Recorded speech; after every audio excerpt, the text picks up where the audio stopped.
what I want to do today is just finish up our talk about fallacies from last time. So we're going to quickly review the 3 fallacies from last time. Oh, how was my weekend? My weekend was pretty good. No complaints. It was fun to not have to grade any homework, so that was good. I'm sure it was not half as much fun as it was to not do the homeworks, though. Unfortunately, I have to have something to grade you on. So on the topic of which, we are going to have a homework. I'm going to post it tomorrow. It'll be due on Sunday, and it's just going to be everything about fallacies. It's going to basically be a bunch of sentences where I'm like, is this good reasoning or is this a fallacy? And you will tell me, this is a fallacy or this is good reasoning. So it should be easier than the damn arrows assignment. And by easier, I mean less miserable for everybody. So hopefully from here on out, yeah, agreed. All right, so we said last time what a fallacy was. What's a fallacy? Feel free to type in chat. A false statement. Yeah, it's a false statement, or more specifically, and this is something I didn't do a great job of bringing out last time. What a fallacy is a line of reasoning that looks good or might seem good, but isn't actually good. It's something which kind of disguises itself as a good line of reasoning, which people are because of that, very often drawn towards, or they start to think like, oh yeah, this is a good way of reasoning. This is a good way to draw a conclusion, when really it's not a good way. So we talked about 3 last time. And what are those 3 that we talked about? They're the ones in the top left that have the blank spaces. While you think about it, I'm opening a window because I'm dying in here. All right, window open. What were the 3? One of them is blank, blank, blank, 3 words, and first word starts with an A. The second one is 2 words, starts with an A, and the third one is 2 words, starts with an S.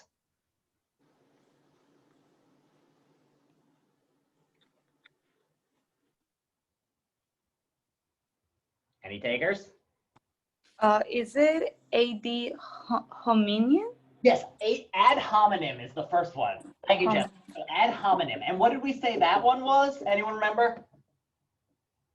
An ad hominem is just a personal attack. So if you were to say to me, like, I'm not going to pay attention in class today because Professor Neely stinks, or Professor Neely's ugly, or Professor Neely is not fun to talk. Well, I guess not fun to talk to would be a reason to not pay attention in class, depending on how not fun. But like, has a bad choice in shirts is not a good reason not to pay attention in class. That's just a personal attack on me. So when Trump says something like, Marco Rubio's little Marco Rubio, that's an ad hominem. It's a personal attack. We said it's got a nice positive cousin though, an ad hominem. So sometimes what looks like an ad hominem might actually be a case in which you're calling someone's credibility into question. So questioning credibility. So that's what's the case in which you're calling someone's credibility into question? What's an example of that? What do we mean by credibility? Anyone know? Having a proof? Yeah, that's right. So yeah, with credibility, it's about like you have reason to, or proof that you know what you're talking about. So if I am credible sourced and I can prove that I know what I'm talking about. So if you're attacking someone in a way that questioning their credibility, that's actually an okay way of pointing it out. So for instance, if Donald Trump were to say to Joe Biden, like, Joe Biden, you're old and ugly, that's an ad hominem attack. But if you were to instead say something like, Joe Biden, when was the last time that you did anything important in Washington? That's a personal attack, but it's also questioning his credibility. Another one is like, right now, telling me I'm smelly, that's just an ad hominem attack. But if I was trying to give you like hygiene advice, like, here's the best way to stay clean and healthy, and then you were like, but Professor, you smell terrible, that's calling my credibility. Someone who smells terrible is not in a position to give good hygiene advice. So that's the difference here. What are the other 2? We have the 2-worded one that starts with an S. We also have the 3-worded one that starts with an A. These are the 2 fallacies we talked about last time, other than ad hominem. Straw man, yes, Sean. Straw man. So what did we say a straw man argument was? So I want to put a little more context on this one than what I said last time. So basically, with a straw man, think about it in terms of two people are having a disagreement about what's true. So for instance, if we were on opposite sides of the political spectrum, say I'm just like, yeah, let's go Donald Trump. You should vote for Donald Trump. And you were like, no, you shouldn't. You should vote for Joe Biden. Well, I would say something along the lines of, there's one way I could attack you. I can either show that my position is a good one, or I can show that your position is a bad one. So one way in which you could do this is just be like, look, Donald Trump's going to bring law and order. He's so great, yada, yada, yada. Or I could say Joe Biden's terrible. Joe Biden is dumb. Joe Biden is yada, yada. I saw a sign today that said Joe Biden putting the Dem in dementia, which I thought, while a personal attack was kind of a clever one. So a straw man, though, is what? So if that's a way of arguing, so one way of arguing is showing your opponent's position is a bad one. Well, what is a straw man? Anyone remember from last time what it counted to be a straw man? Or what a straw man argument was? Is it to take something reasonable and make it crazy, like a crazy version of it? Exactly. So so here's the case. Instead of, there was a good one, one of my students in the last class brought up from the last presidential debate, which was Joe Biden, or Trump took Biden. Biden said, I am for the protesters, or I support the protesters. And what Trump did is he said, oh, so by you support the protesters, that means you must hate the police. Biden never said he hated the police. Rather, Trump took that and made a straw man out of it. He said that what Joe Biden is for is anti-police. He hates the police. Really what Biden said is that he supports the right to protest. Those are two different things. So a straw man is, instead of attacking someone's actual view, you substitute it with a crazy version and then attack that. So another one would be something along the lines of somebody who says, we can't have Bernie Sanders as president. If Bernie Sanders is president, then what's going to happen is he doesn't believe in private property. Therefore, he's going to want, nobody should have children. He's going to say, we can't even have kids because kids, you have to take care of them. So he's going to take our children away. And it's like, Bernie Sanders doesn't say that you should take away children. Bernie Sanders thinks like socialism does not mean we're going to steal the children and put them in like working camps. Like those aren't the same thing. But that's a straw man version of an argument. All right. So, so a reasonable one is to, the way to think of this is if questioning credibility is a reasonable version of an ad hominem attack, then a good relative of a straw man is pointing out a flaw in opponent's actual view.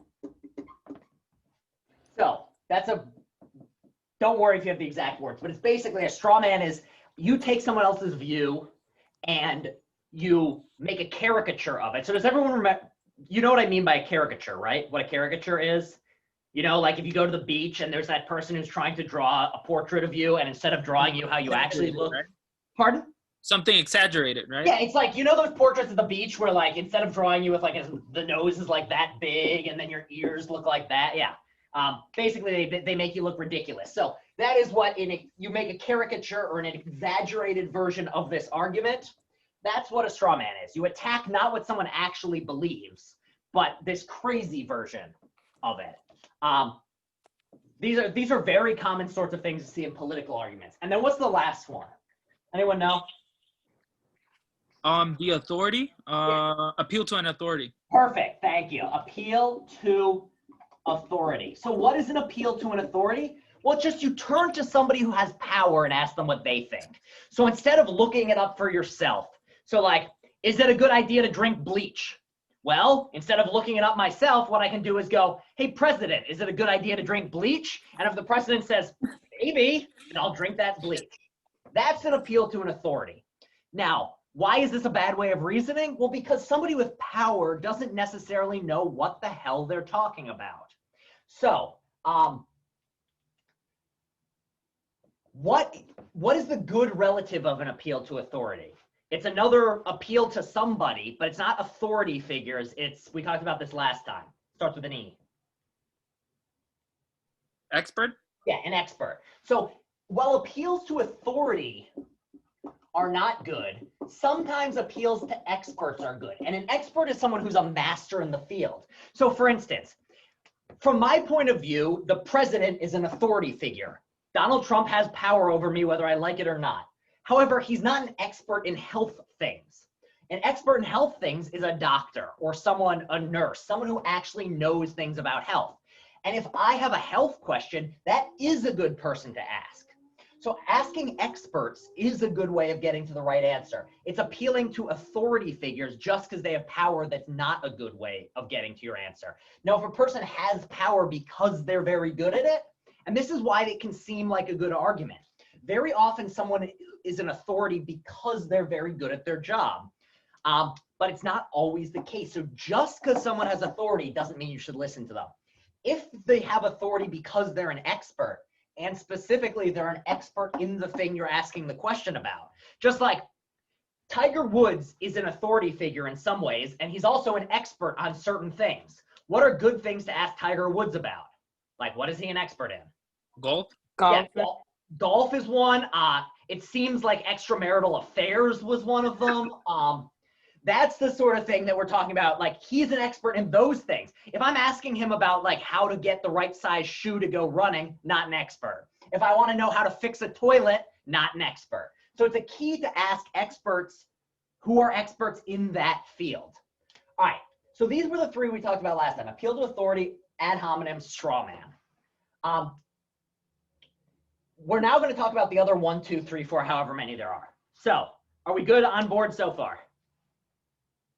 Thumbs up in the chat or whatever. Okay, just making sure. I can't see anybody, so I'm going to ask for extra thumbs. So usually I can see a couple faces to smile at. No worries on cameras tonight. I know it's finals week. Midterms week. It's not finals yet. If it's finals, we're way behind schedule. So either or fallacy. What is the either or fallacy? Well, when I say either this or this, what do I mean? How many options am I giving you? 2. Yeah, it's 2. It's not a trick question. Just if you're told you can either do this or you can do that, it's 2 things. So very often, if you know that you've got 2 things you could do, so you either have like behind door A or behind door B, and you know that you shouldn't do door B, what door should you go behind? A.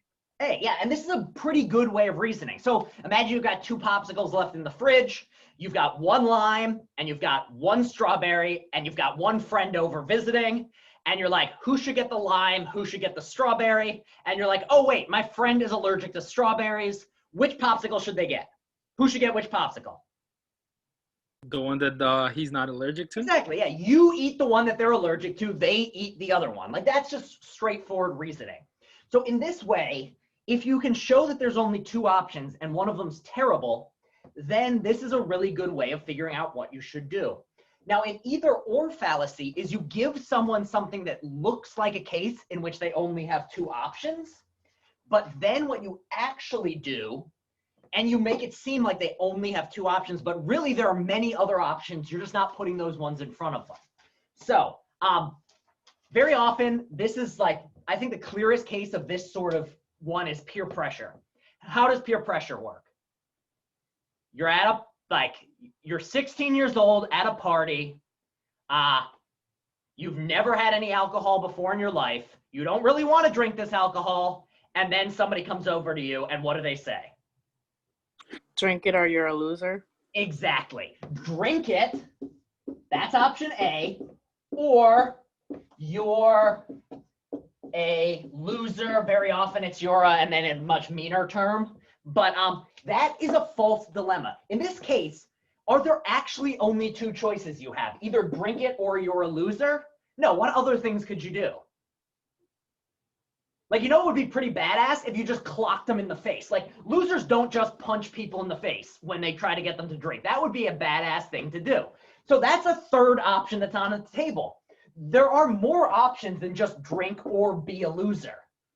So this is a case in which you try to show someone like, look, there's only 2 options, and that one, I know you don't want to be a loser. But really, there are many options on the table. And so these are also ones that you often find in political debate. So if you're somebody who's, you'll find ones like I remember in the last election, there was a lot of, you either agree that we need a wall or you believe criminals are the best, or you believe that we need more crime. It's like, those are not the only two options. I can have another option, which is I don't want a lot of crime, but also the wall that we're building is a waste of money and we should choose another way to deal with crime. We should deal with like community organization and things that actually have some evidence of working. So that's the case in which, so a either or fallacy is one in which you very strongly say, like, this is a case in which you only have two options. And I know you don't want that one, so you got to choose the other extreme. Well, really, that's not the case because there are many options on the table. So does everyone understand this? Very often in peer pressure and other situations, somebody says you only have two choices. You don't only have two choices. Now, so the nice or the good relative of this is you only have two choices and one is bad. So, you know, you get to an end of a hallway, you get to the end of the hallway, and coming from behind you is a zombie, and you look to the right and there's another zombie, and you look to the left and there's not a zombie. What do? What's the right answer? You go left. Why? There's not a zombie. There's only one right answer here. The fact that that is a bad one. In that case, you can't go up because you can't fly. You can't go down because you're not like a groundhog or a squirrel or a rat. In that case, you only have two choices, right or left, and one of them's bad. So that's good reasoning. It's only bad reasoning if you really secretly have many, many options, but the person talking to you tries to hide that fact. So any sort of you're either with us or against us argument. Another way of thinking of this is it's a black and white. You're assuming the world's black and white when it's really many shades of gray. So that's the either or fallacy. And again, the reason we're bringing these up is these are very often things you will find in actual arguments you read on the internet, in political debates, in advertisements that are trying to get you to buy things. Like if you, like in some of these, it's you either buy this product or you're a total loser. And it's like, well, now I got to spend $1,000 on a new pair of shoes. Really, I could, you know, just get less expensive shoes and still not be a loser. But anyway, so that's the either or. Good? All right. Whatever number we're up to. Two wrongs make a right. So what is two wrongs make a right fallacy? I think a really good case of this one was in the news a few weeks ago. Did anyone see this story about Nancy Pelosi at the hair salon? Did people see this story at all? Oh yeah, yeah. What was it? What was the story, anyone? It was like she kept saying how she was stressing the importance of the mask and like keeping businesses closed, and then she got caught and like ratted out by some lady that did her hair for not wearing a mask in the salon. Yeah, that was the full story was Nancy Pelosi, who's been saying masks are so important, was at the hair salon and the security footage saw her without a mask on. That was the full story. However, people took this and tried to make the following argument. You say I should wear a mask, but Nancy Pelosi isn't wearing a mask, so I don't have to. So this is the structure of this argument. The idea is like, look over there, Nancy Pelosi's not doing it, so I don't have to do it either. That's not a good, like, here's a fun fact. What Nancy Pelosi is up to in her life has no bearing on what you should or shouldn't do. Like, I mean, there's some things about what she does in her life, but like her mask wearing, whether she wears her mask or not, it can tell you many things. And we'll talk about some of them in a second, but it doesn't in any way bear on whether you should wear a mask. The fact that she didn't doesn't mean you shouldn't. All it means is that she didn't, and maybe she screwed up and maybe she's a hypocrite, but it doesn't in any way change whether you should or shouldn't wear a mask. So does everyone understand how this argument goes? It's not that, it's like, you can also think little kids do this one all the time. Very often you'll be like, little Johnny, you can't say the F word. And then little Johnny's response would be something to the effect of, but Billy said it. It's like, well, it doesn't matter. His parents take care of him. You aren't allowed to say fuck in the, like, at dinner time. Like, that's not allowed. So that's a two wrongs make a right. It's to say something along the lines of, well, I should be allowed to do it because somebody else did something bad, or you didn't solve that problem, so you shouldn't worry about my problem either. You'll often see this in things with political, like if you want to find a lot of these, go on like, just go on any sort of website and go in the comments section in which you have people on opposite, usually political debates or sports fans. They never like disagree with, like if you say your fans are the worst, they like throw a lot of beer on children. Well, they won't deny that they threw beer on children. They'll instead say something like, yeah, well, your fans threw poop at the police. And they're just like back and forth of just naming things that people did wrong. And so that's not a good argument. A good argument would be to say something like, that child deserved to get beer poured on it or something like that. I mean, matter of fact, children never deserve to get beer poured on them. I mean, I'm going to have a hard time thinking of a case, but yeah, that's what we're talking about here with two wrongs make a right. Now, it does have a nice, good relative relation, which is that sometimes when you point out that somebody's doing something that they shouldn't, you're pointing out that they're a hypocrite. So what do we mean by a hypocrite? What is a hypocrite? I think it's spelled like this. I can't actually spell, as I've said, but I think that's hypocrite. Somebody that contradicts themselves. Yeah, it's very often somebody who says one thing but then acts in a very different way. And so when you bring up that somebody's a hypocrite, very often it is a persuasive argument for why you shouldn't accept their conclusion, provided it's within a certain framework. So very often, I think a classic case of this is in a religious context, in which very often, like a religious figure will say something like, to be a good person, you have to behave in this way and this way and this way. And to show you that I truly have these beliefs, I'm going to live this out in my own life. So for instance, a monk who says you shouldn't own anything, and then they live it out their lives in poverty, never owning anything. That's somebody who is, in some sense, they are living the life that shows that they truly believe it. And the fact they believe it so deeply is, in some sense, are trying to give you a reason to believe that thing. So in this case, if you were to find out that the monk who claims like the most important thing is living in poverty and staying totally like abstinent and not engaging in any sort of interpersonal sexual relations, if it turned out that this person lived in a mansion and like ran 16 brothels and did lots of drugs, like this would be a problem. We'd go like, wait a second. That if it turned out that the Pope actually was running a brothel, like we'd be very concerned and we'd be like, wait, Pope, what is happening here? And the reason why is in a lot of these cases, you have instances in which the person is trying to live out and show the deepness of their belief in their own behaviors.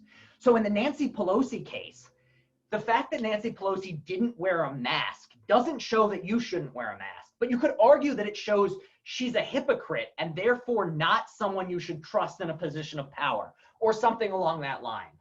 Now, I don't know whether it actually means that, that's up for debate, yada, yada, but the idea is supposed to be that her not wearing a mask is in no way a reason for you not to, but it might support the fact that you think she's a bad person or something along those lines. So keeping those separate is really important for understanding what makes a good argument. So, are we okay with hypocrites? Two wrongs make a right. We all right here? All right. Yep. All right, awesome.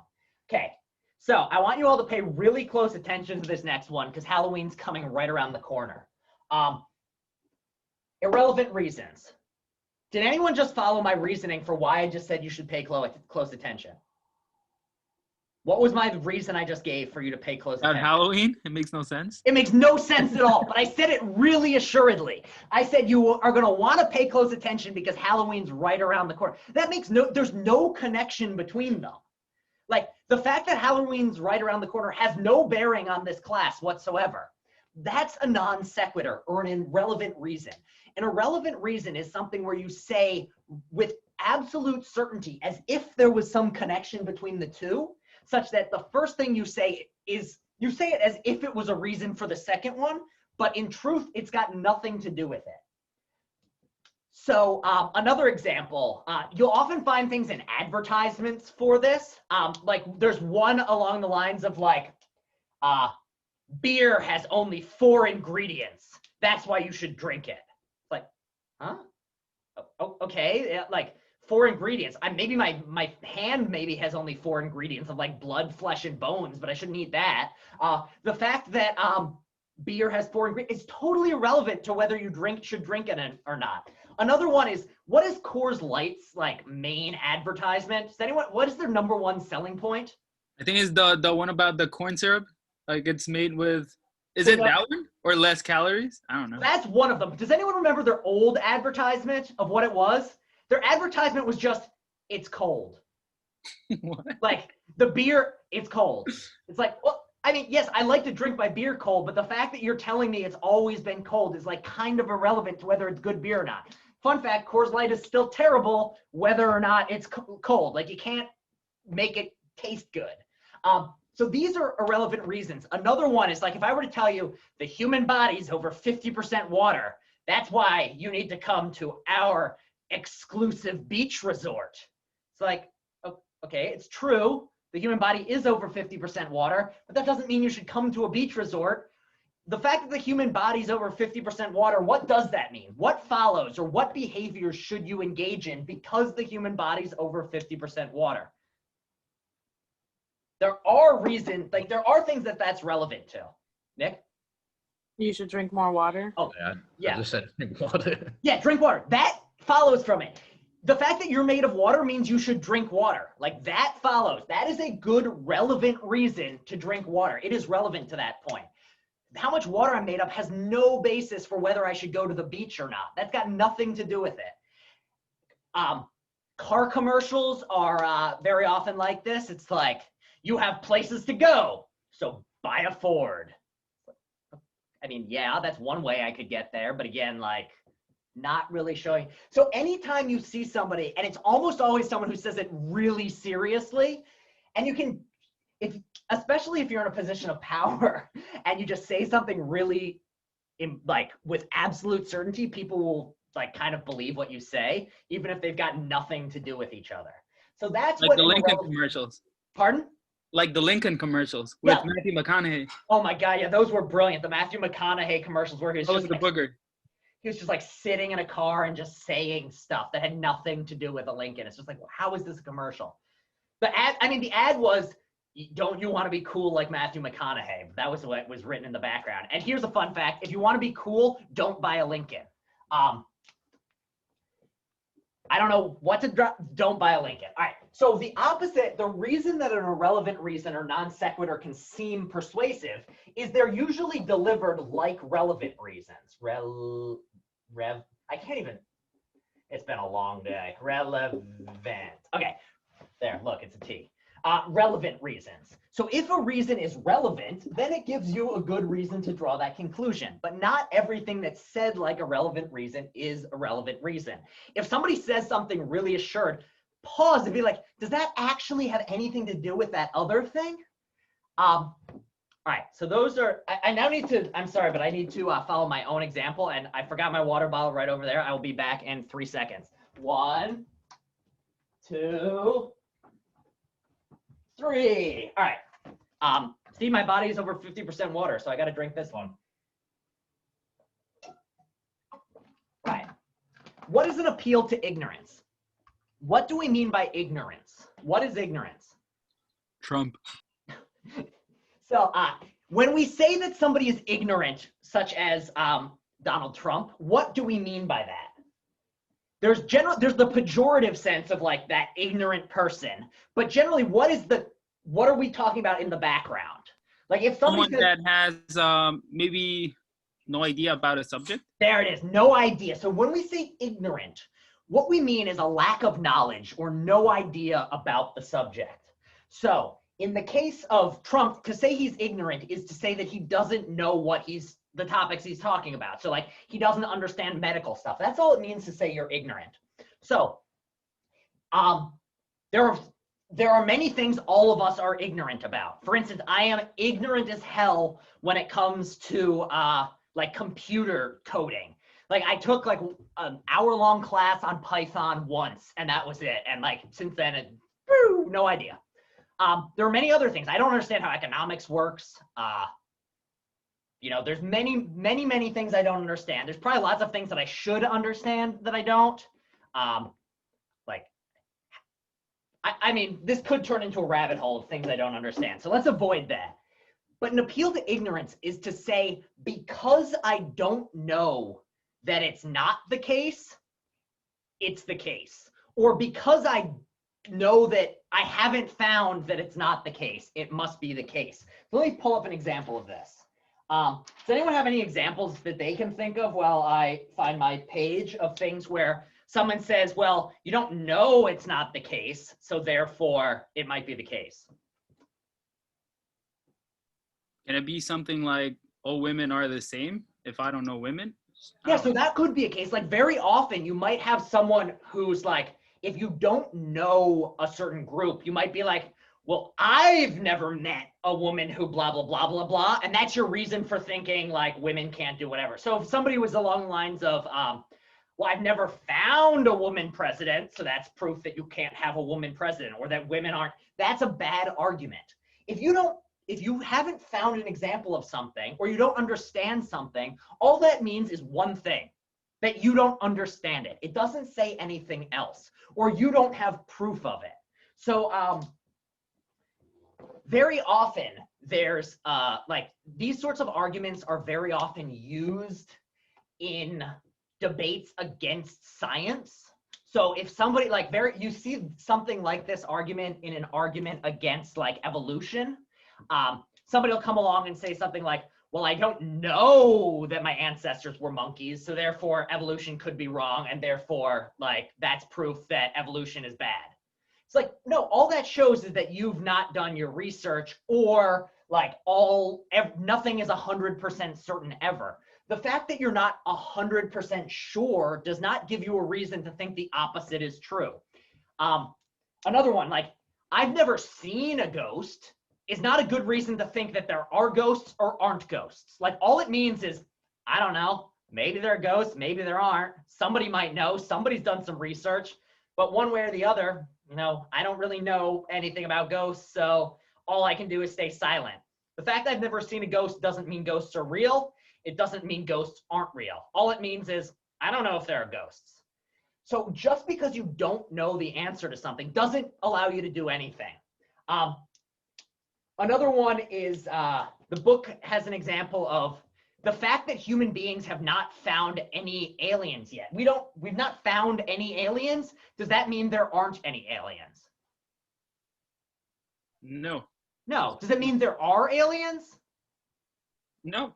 No, it doesn't really. All it means is we haven't found any yet. Like maybe they're out there. Maybe our fun little alien friends, like maybe E.T. is real. Maybe it was actually a documentary that we didn't even know was a documentary, but maybe, I don't know. That's what so an appeal to ignorance, all you can say with ignorance is you don't know. And just to show you why that you don't know for certain is not a good reason to not draw or to draw certain conclusions. Like, here's the case. Technically speaking, if I tell you there are 99 red marbles in this jar and 1 green marble, do you know, and I tell you pick out 1 marble, do you know what color you're going to pick out? Not really. You don't know, but if I were to tell you bet every penny you have on either red or green, which one are you putting your money on? The one that you said there's most of? Yeah, there's 99 of one and 1 of the other. If you were like, you know what, I don't know that we're gonna get a red one, so I'm guessing green, like you're just dumb. Like that is just bad decision making. So in the same way, ignorance doesn't allow you to do anything. Like, you cannot draw conclusions from the fact you don't know. All you conclude is, I don't know, and I should probably do some research on this topic. Appeal to ignorance is probably, just to take another like more practical example, the appeal to ignorance is probably one of the most commonly cited reasons for the QAnon the QAnon conspiracy theory. So what is QAnon? Let me put this. What are we talking about? How many of you have seen this in the news or in political debate come up?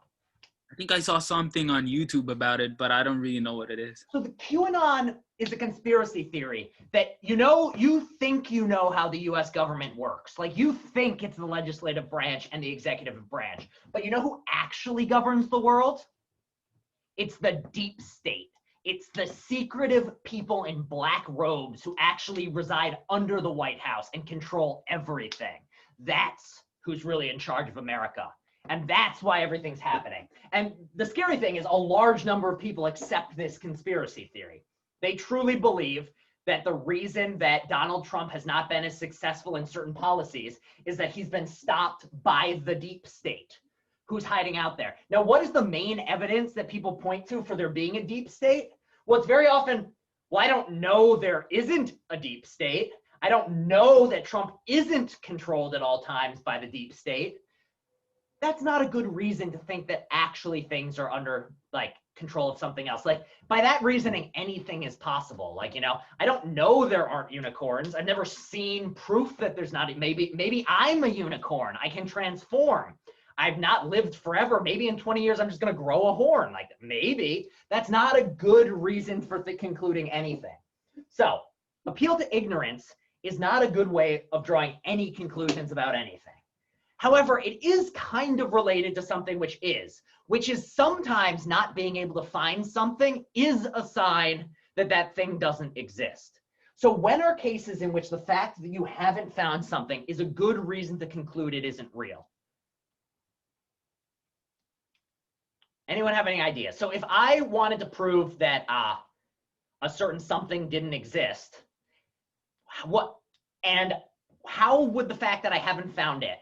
So ghosts, you could say. Why? Because people have been looking for ghosts for a really, really long time. So if you say we've been looking for this thing for a really, really long time, and if it was there, then I would have found it. So for instance, right now, I don't know where my wallet is.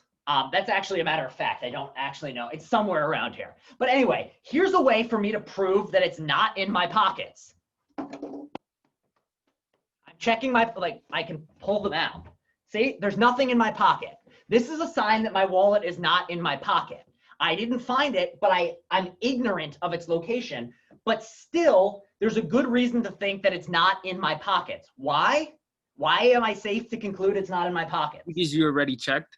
Yeah, if it was there, I would have found it. Like, unless I'm like totally, like if I was sitting on my hands for too long and they went numb, maybe I wouldn't feel it. But generally, like if you have a wallet in your pocket, you know it's there. The dead cat theory. I'm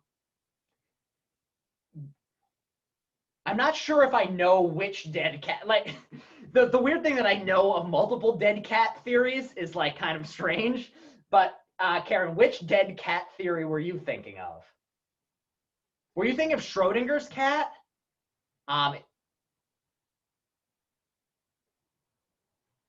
So yeah, Schrodinger's cat is, I mean, this is a rabbit hole we could really go down. No worries.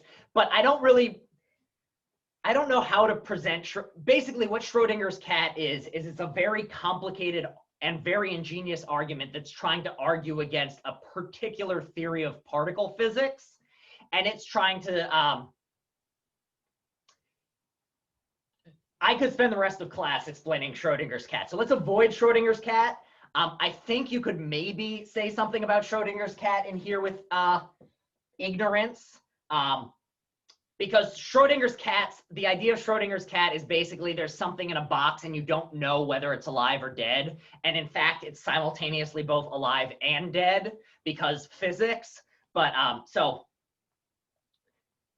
you got the back of my mind going down. I'm just thinking about Schrodinger's cat. But don't worry about, so yeah, Schrodinger's cat is a really complicated do I want to go down? I don't want to go down this rabbit hole. If you want to talk to me after class about Schrodinger's cat, I'm happy to do it because it's a fascinating thought experiment. But anyway, so the other side is, if it was there, I'd have found it. So that's the friendly interpretation, or the good relative of an appeal to ignorance. So there are times in which the fact you didn't find something is a good reason to think it's not there. However, not every case is like that, and very often the fact you're ignorant shows nothing. All right, so are we good with these, however many it is? 7, 5, I can't count, 7. We good on these 7? All right, so no one has said any complaints, so yeah, onwards to the last 3. So those 7 kind of form one grouping, and the final 3 form a separate grouping. And these 3 all have to do with, these are all issues tied to sampling and tied to, what's the best way of putting this? They're all tied around getting information about a topic by taking many data points and drawing conclusions on the basis of it. So it's an example of sampling. So what do I mean by sampling? What is it to take a sample of something? If you go to the doctor and they like take a sample out of you, what are they doing?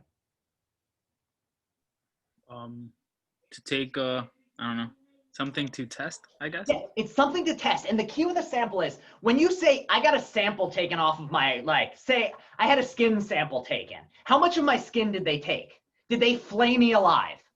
Just a little piece. Small portion. Yeah, they took a tiny little bit. So that's the difference between being flayed, which is like you get peeled like an orange, and it's really, from everything I hear, unpleasant. It's probably my #1 least desirable way to go. I really don't like, I get really scared. All right, but a sample is a tiny little bit. And the goal with a sample is that tiny little bit is designed as an indicator of what a larger thing is like. So if you're making cookies and you try a little taste of the cookie dough, the idea is, well, this little tiny sample of the cookie dough is meant to show you whether the cookie dough as a whole is good. So if you wanted to make sure that the cookie dough was 100% good and there were no problems with it at all, what would you have to do? Try the whole thing. Exactly. If you wanted to know whether the cookie dough is 100% safe, you'd have to eat every little bit of it, which would kind of defeat the point of making the cookie dough because you were trying to make cookies. Unless you're somebody like me who just likes to eat the dough, in which case that's just like a fun weekend activity. But a sample, you take a little bit, and the idea is that little bit is supposed to tell you something about the whole thing. So very often sampling happens in which you ask, instead of like taking a part of a whole, you instead ask individuals that are a part of a population, or you look at individual instances that are meant to show something more general. So for instance, for this one, what I said first would apply, right? All women are the same. I'm talking about a small sample, and I'm assuming that the rest is like that. That's a really good example. So in a case in which a sample, so if you're trying to draw a conclusion, what you do is you take a small collection, and then from that, you draw a conclusion about the whole thing. So Jeffrey, I'm gonna wait a minute to bring up your example because that's a really good example of the small sample size fallacy. But generally, when we're talking about good sampling, the reason we sample is just because in a lot of cases we don't have forever. So let's go with sports, which is like a place my mind always goes. In sports, there's the regular season, and then what comes after? Well, the postseason. Ernesto, was it you who was talking about the basketball game tonight? I think it was you. There's a basketball game tonight between the Lakers and the Heat. And how in basketball or in any sport, if you really wanted to know who the best team was, you'd have to have the teams playing each other forever. But that would never make any sense. It's totally not practical. So instead, they choose some number of games, and that's meant to be the sample of who's the better team. Because the point is you're trying to figure out who's the best. And the point of a season is to figure out, well, you give them all a certain size of games to play, and then whoever's best at the end of the season gets a better rank, and then they have a playoffs, and whoever's still won the most games at the end of the playoffs, that's the best team. And so the idea is you don't make every team play every other team in the playoffs. It's just a matter of you make some teams play some other teams. And that's supposed to show you, like, if this team beats this team, so if A beats B and then B beats, or if C beats A, if this team beats this team, but then this team beats that team, you know this one's better than both of them. So the idea behind sampling is you get information without having to look at all of them. Another classic case is polling before an election. What do I mean by polling before an election? What does this entail? Asking people who they're going to vote for? Exactly. You just ask people before the election happens. You go, all right, November, whatever, 2nd, 5th, whatever day it is, comes around. Who are you voting for? And the idea is you ask every American voter who they're voting for. No, that would cost too much money and take too much time. Instead, you just choose a sample of human beings to get a general idea of who's going to win the election. And the idea is that because you're taking a selection of the population, even you don't have to ask everyone to get a correct answer. You just need to ask enough people. So that is a sample. Now, what is a small sample? So going back to Jeffrey's example of here's bad thinking. Bad thinking is somebody who you meet someone, they're like, yeah, women are the worst. I spend all my time in my parents' basement typing out mean things on the internet. Do you know why? Because all the women I know are terrible. I mean, granted, the only person I know who's a woman is my mom, and she's really mean. But she shows that all women are evil. This is a small sample size fallacy. What does that mean? Well, if you want to understand how everyone feels, you have to ask a larger percentage of the population than just one person. One person does not tell everything about a whole population. In the same way, if I were to tell you, like, oh my God, I'm so depressed, I asked people who they're going to vote for in the next election, and everybody I asked says Donald Trump, and now I know Trump's going to win the election. And then what's a question you might have at this point? If I told you everybody I asked said they're going to vote for Trump. How many people did you ask? How many people did I ask? And if I said, well, I just asked my next door neighbor, Joe. Like, I just asked Joe. And Joe said Trump's definitely, like, he's definitely voting. So now I know that Trump's going to. That's terrible reasoning. If I wanted to actually get a good idea, who should I ask? Should I stop at Joe? No, I should ask everybody I can. And this is what a good sample is, asking large amounts of people. In the same way, like on one occasion, like I bet you there's a chance that in a single 100-meter sprint, I could beat Usain Bolt. There's a chance if we just raced one time, I could beat him. Why? Because if he tripped and fell and broke his leg, I'd win. Like, ta-da, I won. That doesn't show that I'm faster than Usain Bolt. To show, you need to do multiple trials. And this is why in like science or in like part of the reason that the vaccine for COVID is taking so long is once they have something promising, they can't just inject it in someone and say, all right, you're good to go. They have to try it on a lot of people to make sure that it's not going to kill someone. If you give someone a vaccine that kills them, it kind of defeated the point. So that's why you need a large sample. So if you're doing good sampling, you're looking for a large sample. Now, imagine that I'm talking now. I'm like, oh God, I know Trump's going to win the election. Every single person I asked said that. I asked 1,000 people and they all said they're going to vote for Trump.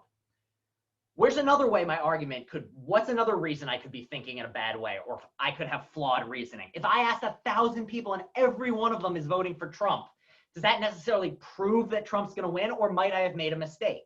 Who could have asked only Trump supporters, maybe? Yeah, if the next word you ask me is like, where'd you ask them? Like, I went to a Trump rally and asked everybody there who they were voting for. Like, that's not going to tell me who the American public is voting for. Or if, like, I tell you, all the statistics say that men are on average taller than women. That's just like statistically, but I don't believe it because all the women I met yesterday were way taller than me. You might ask me, well, where'd you meet these women? I'd be like, I went to a WNBA game and they were all taller than me. That's a sign that all women are taller than all men. No, all that shows is that the people I chose are not representative of the population at large. So to be a good, if you're going to draw or sample, if it's going to be a good sample that you can draw a big conclusion from, you need to make sure it's large and you need to make sure it's representative. So,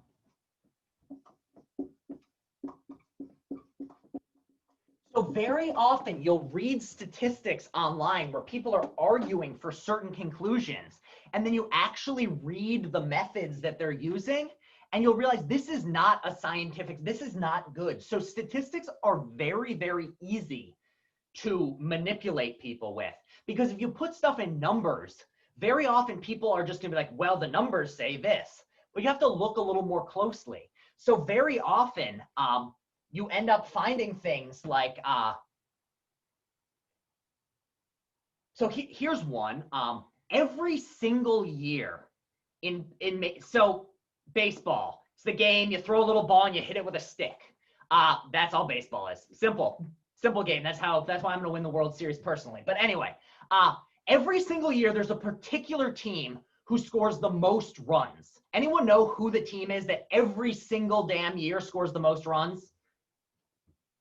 It's the Colorado Rockies. Why do the Colorado Rockies, why are they always scoring the most runs? Anyone know? Here's a clue. I'll give you a clue. They're called the Rockies, like a mountain. If you're up on a mountain, what's a fact about being up on a mountain? You have to climb? Yeah, you have to go. You're really high up there. How many of you have been to the top of a mountain? Like at some point you're like a tall one, or been out west somewhere where you're like really high above sea level. Anybody been in like at a really high above sea level location? Have any of you ever tried to exercise in that experience? Has anyone ever tried you to can barely breathe? You can't breathe. Why? Because there's not as much air above sea level. So why are the Rockies so good at baseball? Why do they always have the most runs? Because they play a mile above sea level, so the ball just travels farther. So if you want to say, like, does this show that the Rockies are the best team or the best at batting? No, all it shows is they play really high above sea level, and whenever you go there, teams score a ton of runs because the ball just carries very far. There are other stadiums where, like, certain teams, you can't. So if people are arguing, like, every year the Rockies are the best team, like they score the most runs, but they lose way more than they should. Like, what's happening here? Well, the answer is they score the most runs not because they're the best. They score the most runs because they play at the highest altitude. These are the ways in which you have to make sure if you want to get an understanding of something, you need to get a representative sample. So representative sample is you're not just looking at a small slice of something. You're instead looking at a very large number of people from all parts of the population. So if I wanted to know whether Trump's going to win the election in a poll, I need to make sure that I'm asking people from every state, of every socioeconomic background, of every demographic, of every race, every gender. That's the only way I can get a sense for what the American people as a whole think. If I want to know if you're a good baseball player, if I need to know how you play when you're 1,000 feet above sea level, when you're at sea level, when you're a mile above sea level, I need a large understanding. And this is why baseball has 162 games in most seasons, is they want to get a good idea by looking at huge sample sizes. In the same way, another one is a test. A test is a type of sampling. When I assign a test to you all, which, again, reminder, we don't have one in this class, but if I were to, what is the point of a test? Why do I give it? To check the knowledge or what people are learning and to get like an average of what they know. It's designed to be understand, like, yeah, I'm testing how much knowledge you gained from the course. Now, if I wanted to know exactly how much knowledge you gained from the course, I'd have to ask you a question about every single thing. But I don't do that. Instead, I give you a test. And the test is meant to sample of the topics that you learned. Here are some things. And the idea is that I give you a large enough test such that I ask about every single topic. A good test is one that covers all the topics of the course and asks all the questions. Each unit gets about the same weight. If instead, imagine I told you, here's a test. I'm getting rid of the papers. All those homework assignments I gave, we're throwing them out. I'm going to give you at the end of the semester one true false question. How many of you would take me up on that offer? How many of you would say, you know what? Yeah, at the end of the semester, one true false question. If you get it right, it's an A. If you get it wrong, you fail. How many of you would take me up on that? Nope. Yeah, nobody's saying yes. Why? Why not? Because it doesn't test anything. Yeah, it's just when you have one sample, you could just get lucky. It could be that one question is the one thing you don't remember from the course, and that's just not a good way of testing. So that's a small and unrepresentative sample. So that's the idea behind sampling. If you're going to take the test because that way you can actually show what you've learned and you have a way of proving. Now, when should you take that option? For whom does it make sense to take the single test, like the single question test? The person that didn't study anything or The didn't. person who never came to class, never learned anything. They've now got a 50-50 chance of getting an A despite the fact they learned nothing, which is way better than getting an F for not doing anything. So in that case, when you're in extremes, you want to take like the big risky play. But if you actually know what you're talking about, you don't want to do that. And because with sampling, you're trying to get to the truth of a large scale thing, you definitely want to go with just the large number of questions. All right. The last thing I want to talk about is questionable cause. Questionable cause is a case that's very closely tied in with this phrase.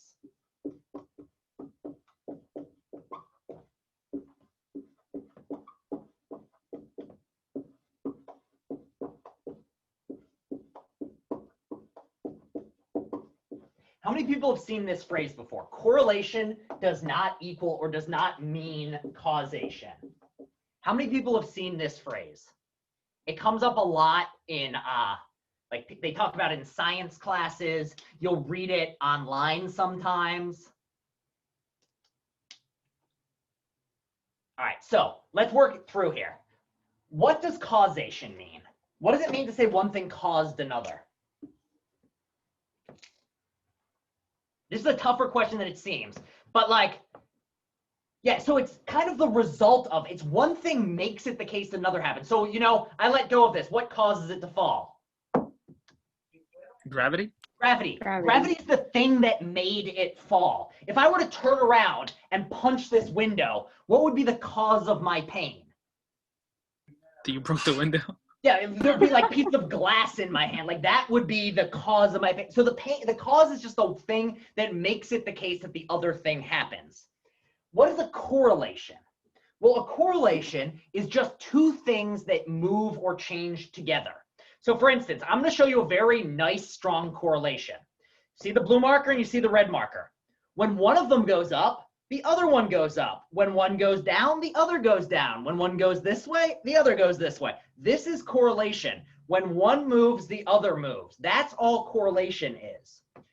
So what does it mean to say correlation does not equal causation? Well, these two things are perfectly correlated. If I know where the red marker's going, I also know exactly where the blue marker's going. Like if I were to cover it, you still know where the blue marker is, right? If I tell you they're perfectly correlated, but does the blue marker cause the red marker to move?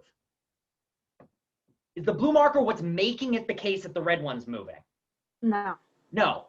Is the red one making the blue one move? No. What's making them both move? Your hand. My hand. So this is a sign in which the fact that these two things are moving together, I dropped them. That does not mean that they are causing each other to happen. Rather, they're correlated because of some third thing, which is affecting both of them. So why is correlation meaning causation, or why is this an important fallacy? Well, very often you'll see people say things that they say, well, these two things are happening together, therefore one must be causing the other. So to take an actual practical real life example, why do people believe that the measles, mumps, rubella vaccine causes autism? Why do people believe this is the case? Anyone know? I think it's because since they started administering them, it was there was a raise in autism cases, I think. So that's very often what people think is the cause, but there's actually the actual reason that you look at it and why people think there's actually a case. So first off, to be clear, there's no scientific evidence whatsoever that vaccines cause autism. None. However, people believed it because initially what happened was, here was a child. This child was about 2 years old. This child went to the doctor. At 2 years old, around 2 years old, let's just put this here, about 2 years old. This child went to the doctor. At the doctor, they got a little vaccine.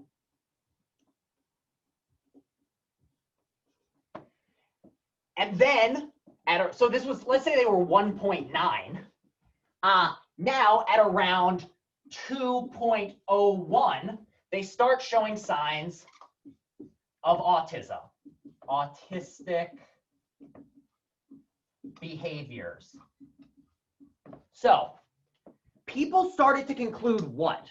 People concluded that the vaccine must have caused the autistic behaviors because people saw, well, first they got a vaccine and then they started showing the behaviors. And then somebody else was like, oh my God, that same thing happened to my child. My child got the vaccine and then started showing the behaviors. And then somebody else was like, oh my God. And so everyone was suddenly like, wait a second, that vaccine must be causing the autism. Where was the flaw in this reasoning? What actually caused the child to be showing these autistic behaviors? It was actually very similar to the thing that was causing them to get vaccinated. They presented probably something before that. I don't know. Something. Well, here's actually the case. As a matter of fact, scientifically, it's very hard to tell whether a child is autistic before age 2.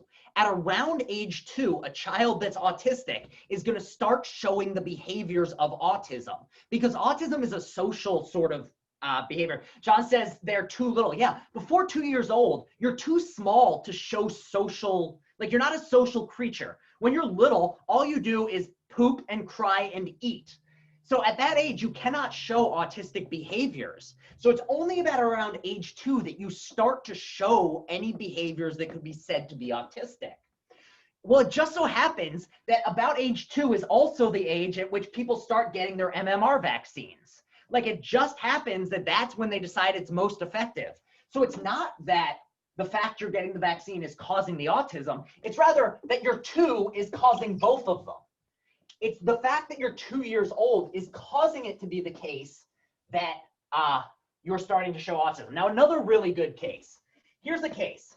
I go down these history rabbit holes sometimes where I just like go down some random rabbit hole and read like the Wikipedia history about some random thing. So today, my Wikipedia rabbit hole was the 1665 plague in London.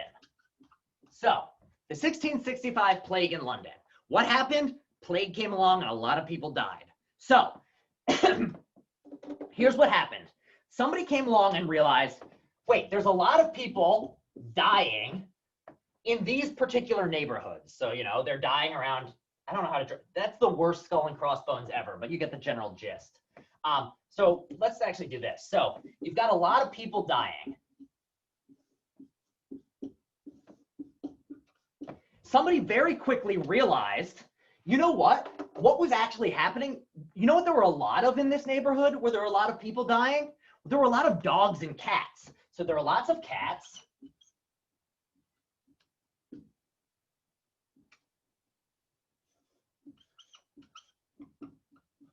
And there were lots of dogs. That's a terrible, how do you draw a dog? All right, let's just, here we go. Dog. So lots of cats and lots of dogs. Say dog times 100. So what did somebody kind of reasonably conclude? They saw there's a lot of dogs and cats here, stray dogs and cats, and there's a lot of people dying here. So what did they think was causing the plague? The cats and dogs. Yeah, they thought the cats and dogs were causing it because they saw a lot of people with plague and they thought, well, there's a lot of cats and dogs around, so they must be it. What did they do? What did these people do? Did they get rid of the animals? Oh, they murdered them in the tens of thousands. They basically took all the cats and dogs in the city and killed them all. So they thought, well, this will solve the problem. I think the estimates were like 20,000 cats and dogs were murdered. It was some crazy number. Did that cause the problem to go away? Any hypotheses as to whether it made it good, bad, or no different? I don't think so. It did not. It actually made the problem worse. Why did it make the problem worse? Anyone have any hypotheses? Because it was probably the rats spreading it, and There we go. What do cats and why were there lots of cats and dogs around in these locations? Because stray cats and stray dogs eat rats. These things were around not because they were bringing the disease. Rather, both the disease and the large numbers of cats and dogs were caused by a third thing, rats. So once you got rid of cats and dogs, actually there were more rats and more plague. So this was a case in which misidentifying what the cause was caused the problem to get worse because we solved this problem. Now there are less cats and dogs. The problem is now the mice and the rats are just, in numbers. And now all of a sudden you got way more dead people. And that's how, this is why it's important to make sure you get your causations right. Otherwise, you're going to end up killing all the cats and dogs, and then the cats and dogs are going to let the rats live, and then we're all going to die. Slight exaggeration, but that's what a correlation not equaling causation means. And in fact, with correlations not equaling causations, there's 4 different ways in which you can get it wrong. Just because 2 things are correlated together, there are 4 different explanations for why this is the case. One is you're correct. A caused B. So if I punch this window, I'm going to feel pain. And I'm right. The reason I'm feeling the pain is because there's glass sticking through my arm. Like, that is a true case. A caused B. Another possibility, though, is that I was wrong and B caused A. Now, when I was a little kid, I went and visited my grandma in the Midwest for the first time. And my grandma in the Midwest, there were a bunch of windmills around. So what's a windmill? Just generally speaking. Giant thing with the giant fan. Yeah, it's just a giant thing with a giant fan that it harnesses the power of wind to make electricity. So I saw this and I made a brilliant realization. I was like, Mommy, that's where the wind comes from. It's that big fan there. That fan makes it windy. What was my mistaken assumption at age 3 or 4? Is this spinning to make the wind? No. No. The thing is spinning because of the wind. The wind caused the fan to spin. It's not that the fan caused the wind to happen. So this is a case in which I got it backwards. So I thought A caused B, but really B caused A. Another possibility is the one we just talked about, where 3, C caused A and B. And then the 4th one, anyone have any idea what the 4th case is? Well, the 4th one, we have 1 minute left. Anyone have an idea what the 4th cause could be? Why 2 things correlate together? I'll give you a clue. How many of you have run into somebody in a totally random place? You're on vacation somewhere and suddenly you're like, oh my God, I know you, even though I'm in an airport halfway around the world. It just so happens that it happens. That's it. Here's the thing about the world. It's big. There's a lot of people, and sometimes there's coincidences. So sometimes 2 things happen to be related or correlated together just because if you look at a large enough group of the world, sometimes things are going to happen. So for instance, and these are true ones, which I'm about to tell you about. These are very strong correlations, like basically about as strong as when one marker moves, the other one moves. There's a correlation between, at least there was it between 2000 and 2009. I can send this website if people want to see it. There was a almost as strong as this, a 0.95 correlation between the number of people who got strangled by their bed sheets and the per capita cheese consumption of Americans. So if you knew how much cheese Americans were eating that year, you'd be able to accurately predict how many people were strangled by their own bed sheets while they were sleeping. Now, is there any causal connection here? Is eating cheese causing, and also if you look at the numbers, it's only like 1/3 of a pound more or less cheese. Like there's no way that 1/3 of a pound of cheese is going to affect this. It's rather that just if you look at a large enough sample size, eventually you're going to find some patterns. Another one is that in the 2000s, there was a very strong correlation between the number of people who fell out of motorboats and drowned and the number of movies released that year that starred Nicolas Cage. You know, like, say what you will about Nicolas Cage, he's probably not the best actor. He's been in some crappy things, but he's not causing people to fall out of a boat and drown. And it's not like people drowning is causing Nicolas Cage to be in movies. And there's not like some it's just so happens that if you look at a large enough sample size, you're eventually going to find some patterns in it. So this is something to keep in mind when people are telling you, well, if this happens, that happens, this happens, that happens. That doesn't show you necessarily that they caused each other. You have to pause and ask yourself, did this really result in this other thing? All right, that's it for fallacies today. I will be posting the homework tomorrow, and I will see you all next week. I'm going to stop the recording now.